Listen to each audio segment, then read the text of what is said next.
back, guys. Love your staying power. Good to see you. So, where were we at? Right, we got to this.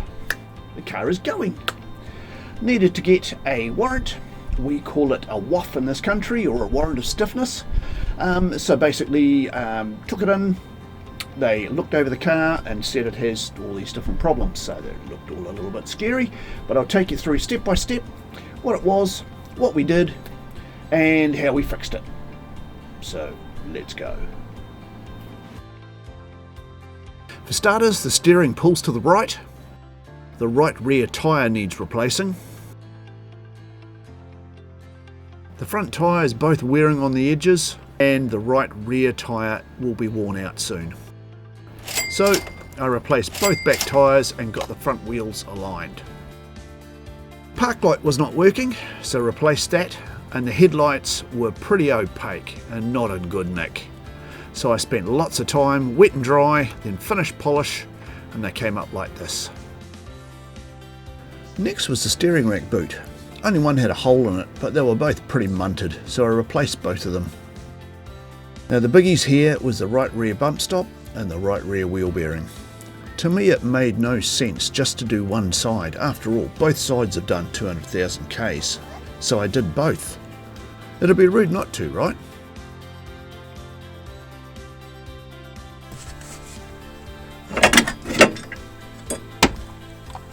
Woohoo! We are out. Okay. Now they mentioned also bump stop at the end was a bit buggered. You're absolutely right. That bump stop is almost completely gone. It's just absolutely knackered. So I mean we can replace that, and that boot looks like it's a little bit And I guess we should look at the shock. Money, money, money, money, money. But it's probably worth doing properly if we're going to do it, really, isn't it? So it needs a bloody good clean, give it a wash up. I might put some compressors on this so that we can get the top off this, give this a good clean, have a bit of an inspection to see what the actual strut is like, whether we need another shock in there. And I think while we're at it too, we'll paint it. Decided to start cleaning up the brake assembly. Just seemed the right thing to do. Got those beautifully cleaned up, they're ready to go. But you know what? Well, it'd be rude not to, wouldn't it? So you might as well take the damn things off, do it properly. So we'll strip these out, we'll take all the rust and shit off them, we'll put a rust inhibitor on them, and then we'll paint them and make them look really nice.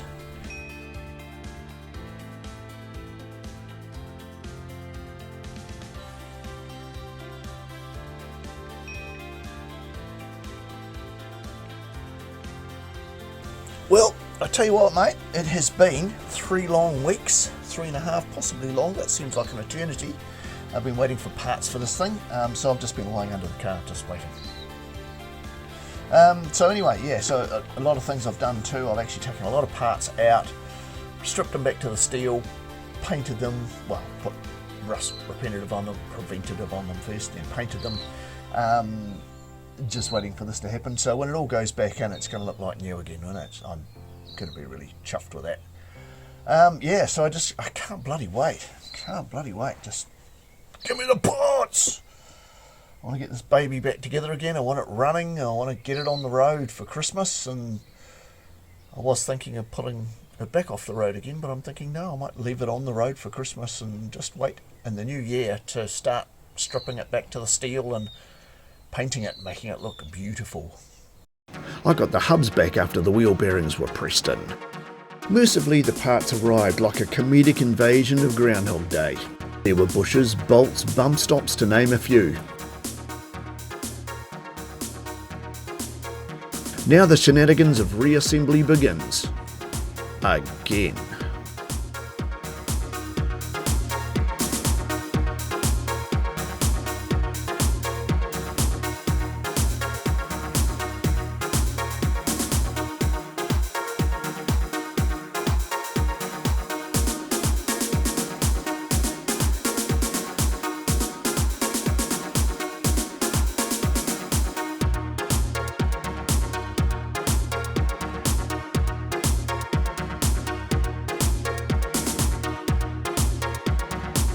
All I have is one small issue of a tiny oil leak. Or so I thought. Right, how we got on here? The car is running, it's on the road. That's really, really cool. What isn't quite so cool is it's dropping quite a reasonable amount of oil onto the garage floor at the moment, which I'm really happy about. Jack it up and pull it to pieces again. So let's just crack on and get it done, eh?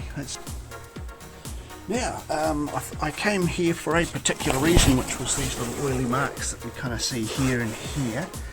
The interesting thing is that since I've just started filming this, it's decided to impart its lovely oily goodness in a major way further down here, which I'm quite pleased about. And I'm at the present moment, I spent a couple of minutes anyway just dancing about the garage singing I Feel Pretty, and I'm over that now, so I guess I've got to try and find out what the f has done that. It's far enough back that I'm kind of thinking it might be the gearbox. So now I'm just going to have to go and have a search around and see if I can see anything that might be causing that. But it's also leaking, say, from the front of the engine as well. So it's a double whammy, and I think it's better that they do them in pairs so they don't get lonely. Yeah. So let's just do this. That we have a leak in the pan at the back. So that's good. That is exactly what I wanted. I wanted to, because I've just put fresh oil in it, so it gives me a great opportunity to throw all that oil out and start again, which means another nice flush. So that's excellent. That's just what I wanted. Oh, hello, Bessie. Yes, I'm good, thanks. Yes. That's good.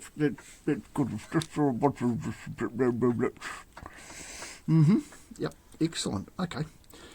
That's really good. You've been really helpful, Doggy. Do you think I could maybe look at this leak now? Would be nice if I could. Just been out of work trying to work out what all this kind of muddy, splattery looking stuff is here. And I think I've just worked it out. Some of it's kind of splattered a little bit up around here. And in and around it there's sort of splatter marks there. And that, of course, is the oily, greasy stuff from here, because the CV boot has just split. I replaced both CV boots, and I also noticed one ball joint, out of respect for the torn boot, did the same. Yes, it'd be rude not to, wouldn't it? So I replaced them too. Hey guys, well, as you saw, there was a lot of oil on the floor. It wasn't just coming from the engine, it was coming from the gearbox. Getting the gearbox sump off is really, really hard. I'm not going to lie to you. Undo all the bolts, even though it leaks like a sieve, it still doesn't want to let go. It's all RTV'd or glued on there essentially with a kind of a gasket material. Man, you can't just tap it off. It won't fall off, even though it's leaking profusely. So it is what it is, and literally what I had to do was to go around the whole thing with a knife blade and very, very gently make my way around to try and get most of it off. Now, you can't get to one side of it, so it's really just doing down one side, front and back, and then very gently levering it. If you do too much of that, you will bend the pan and then it will never seal. So yeah, not easy. So here it is, just in case you're wondering. Here it is right here.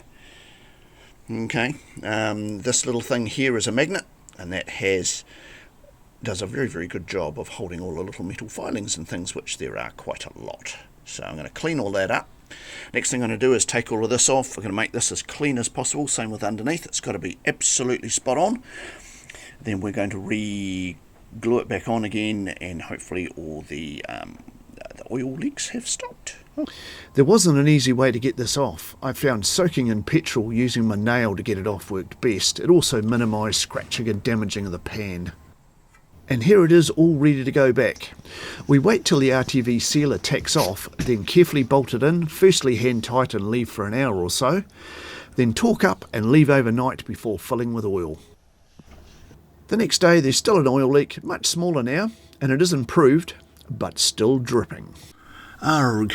Okay, so here's where our leak appears to be coming from. The interesting thing is, doesn't look like it's actually come from my gasket. It looks like it might be coming from something up behind and round and behind here. Okay, I think we've found the problem. I think the problem is around the oil filter. Appears to be dribbling in there and running along the top of there and dripping down. It's not my gasket at all. I tweaked up the oil filter and now the leak appears to have stopped. So here's the end result. Hey guys, so far so good. This has actually gone really, really well. Quite surprised. So I'm probably might just run it for a little bit longer, just see how we go. But it certainly appears to be doing what it's supposed to do, which is really, really cool. Time will tell. As I say, God, I've had some trials and tribulations with this car, but I guess I've also got to accept I bought an old piece of shit, and it is what it is. However, once we're gone through all this process, it's not going to be a piece of shit anymore. It's actually going to be a rather nice wee car. Every little thing I've done, I can feel incremental changes, like all the wheel bearings and all that kind of rear, it's all been pulled out, put back together. It feels tighter in the back. No longer has that wah wah wah wah wah wah wah kind of sound like the wheel bearings about to fly to pieces. The motor is ticking over like a Swiss watch, which is really cool.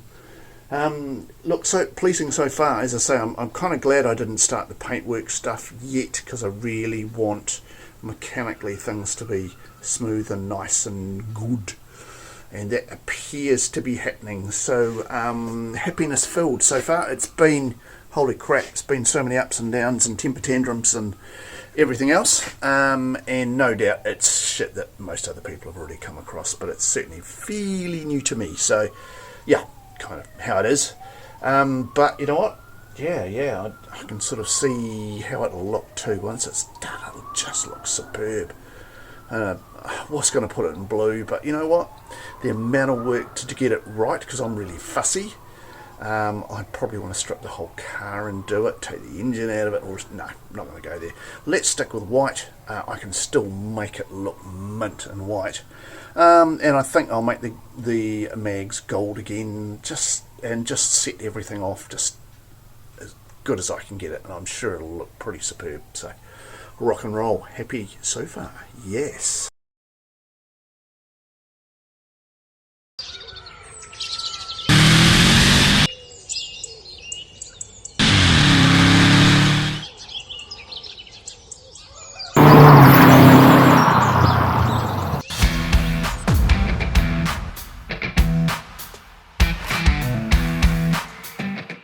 Guess who's in the naughty corner again?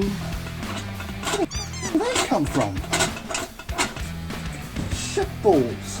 I think I may have put the bump stops on upside down. So that's quite a fun little job. So yeah, I guess I'm going to have to put the spring compressors back on it again, undo it all, and put the tarun the right way. I'm just going to go and check in my old videos to see what they were, but I think I put them on upside down. I'm pretty comfortable I've got the coil springs in the right way. Okay, right, we are nearly there. I've made an interesting discovery though, although everything looks all lovely and flash and all the rest of it. Spot the deliberate mistake. Okay, on this side of the car, what I've done is I've put the McPherson struts on the wrong sides, and I've bolted everything back up again. So I'm going to have to unbolt everything again and take those out and swap them over. They definitely must go only one way. So even though I've done a very beautiful job with this, made this all look very lovely, I am going to have to change these around. So hopefully I'm not going to need to loosen everything up too much, but I think I am. So let's just get to it. I've just got to do it. It is what it is. Put it this way, I've learned about 15 ways how not to assemble an Impreza. Now it's time to strip the car and start painting.